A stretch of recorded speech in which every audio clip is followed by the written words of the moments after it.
E aí, pessoal, então temos aqui os tipos básicos no VisualG. Os tipos, eles são 4. Nós temos o tipo inteiro, o tipo real, o tipo caractere e o tipo lógico. O tipo inteiro, ele vai ter na descrição dele números inteiros. Ou seja, eu só vou poder armazenar dentro de variáveis com o tipo inteiro números inteiros. Por exemplo, idade. Idade precisa ser um número inteiro. Idade não pode ser um número quebrado. Ou seja, por exemplo, a minha idade é 46 anos. Eu não posso ter a idade 46,1. Não faz sentido. Então, a descrição vai ser sempre números inteiros. 46, 2, 12. E o valor padrão, quando eu declaro uma variável do tipo inteiro, automaticamente o programa inicializa essa variável com 0. E os valores possíveis vão de menos 2 bilhões e bolinha a 2 bilhões e cacetada. O tipo real, a descrição dele são números com ponto flutuante. O que é números com ponto flutuante? São números quebrados, por exemplo, 2,5. E aí a gente já vai acostumar a não usar vírgula e usar o ponto. Em vez de colocarmos 2,5, vamos colocar 2,5 no nosso VisualG. Por quê? Porque existem linguagens de programações, pessoal, que não aceita a vírgula, ela aceita somente ponto. E aí, se colocarmos a vírgula, vai dar erro no código. Então, já vamos acostumar dessa maneira. E aí, os números reais, o valor padrão dele também é 0.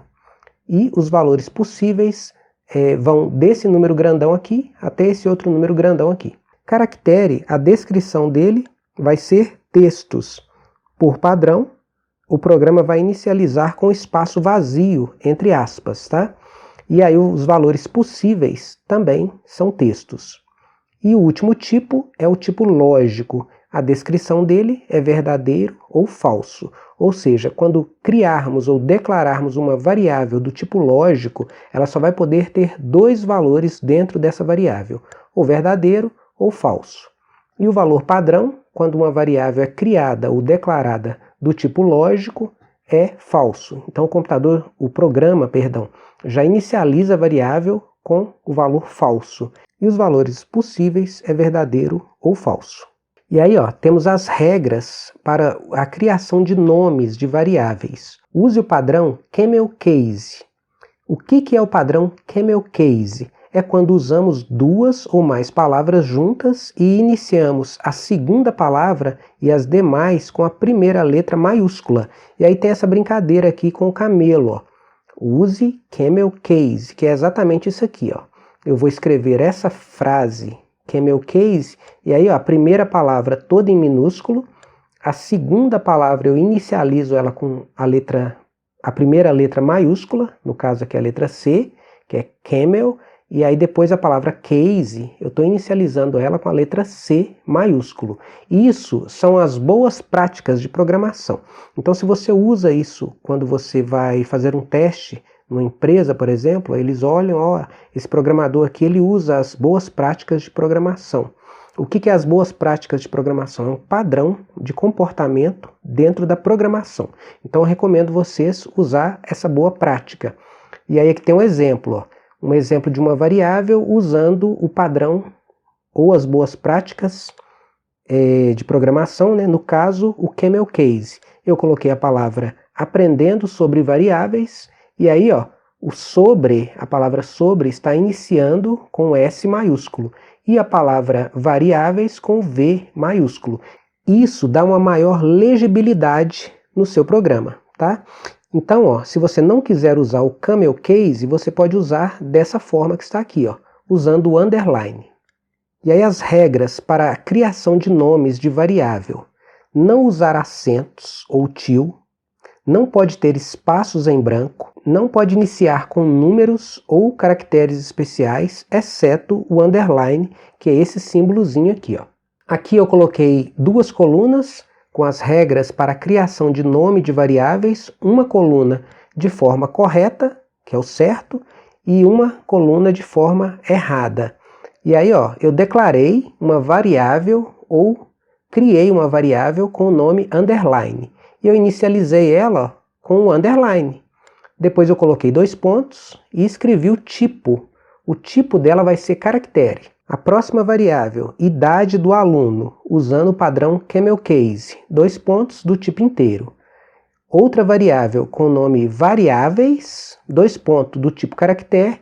Uma variável do tipo altura, 2 pontos do tipo real. E uma variável com o nome resultado do tipo lógico. E aí aqui desse lado, pessoal, exemplos de variáveis criadas de forma errada. Eu tenho aqui a palavra underline com um traço. Dessa forma assim vai dar erro. O seu código não vai rodar. A próxima variável, idade do aluno, também está errada, porque aqui eu coloquei espaços entre as palavras. Dessa forma também vai dar erro no código. O seu programa não vai rodar. Então aqui, pessoal, também eu tenho um erro nessa variável, que é o quê? O acento. Eu não posso colocar acentuação nas minhas variáveis, nem o C cedilha. Essa variável aqui está sendo inicializada com um número, então também vai dar erro no código. E essa última aqui, o que eu fiz? Eu coloquei o tipo primeiro e depois o nome da variável. Eu inverti aqui.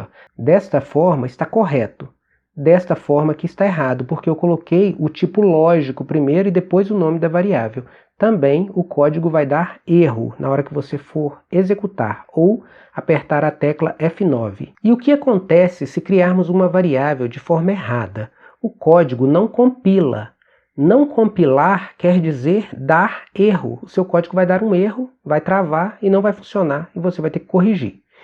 Por um lado, isso é muito bom quando estamos aprendendo, porque quanto mais nós erramos e nós analisamos o nosso código, nós vamos perceber que a maioria dos erros, eles vêm de digitação, ou eu digitei algo errado, ou então vem de erro de lógica, de programação.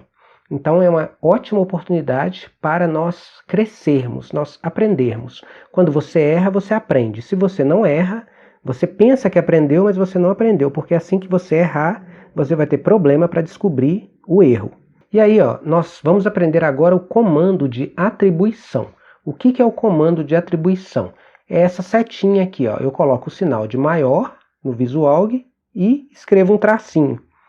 A sintaxe dele é variável, o comando de atribuição e o valor. E como que eu leio? A variável recebe o valor.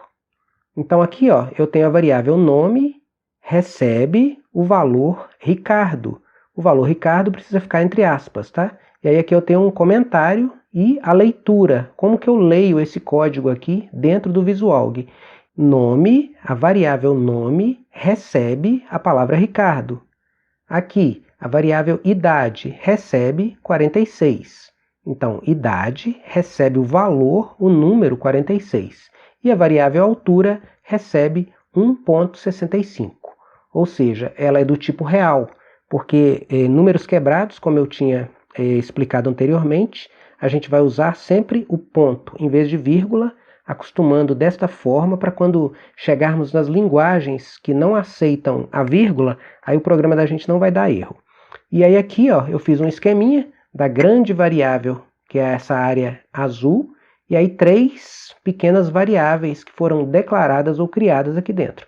A variável nome vai ter o conteúdo Ricardo, a variável idade vai ter o conteúdo 46 e a variável peso vai ter o conteúdo 1,67.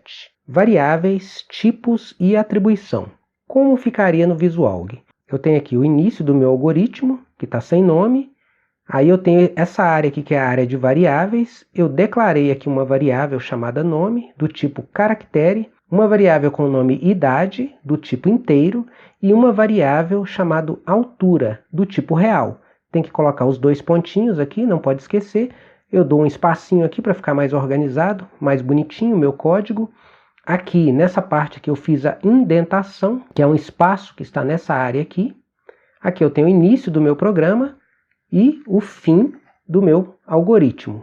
Nessa parte aqui, eu inicializo a minha variável, atribuindo dentro dela o conteúdo Ricardo. Poderia ser qualquer texto, tá? Poderia ser qualquer nome. Dentro da variável idade, eu atribuí dentro dela o valor 46 e na variável altura, ela recebeu o valor 1,67.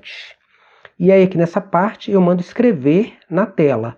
Então ele vai escrever, no caso aqui está escreval, porque é escreva e pule para a linha de baixo. Aí ele escreve o valor da variável nome. Qual é o valor, qual é o conteúdo, pessoal, da variável nome? Ricardo. Então ele vai escrever a palavra Ricardo. Aí o programa pula para a linha de baixo e vai escrever a variável idade na tela. Qual é o valor, qual é o conteúdo que está dentro da variável idade? 46. E a última linha do nosso código é a variável altura.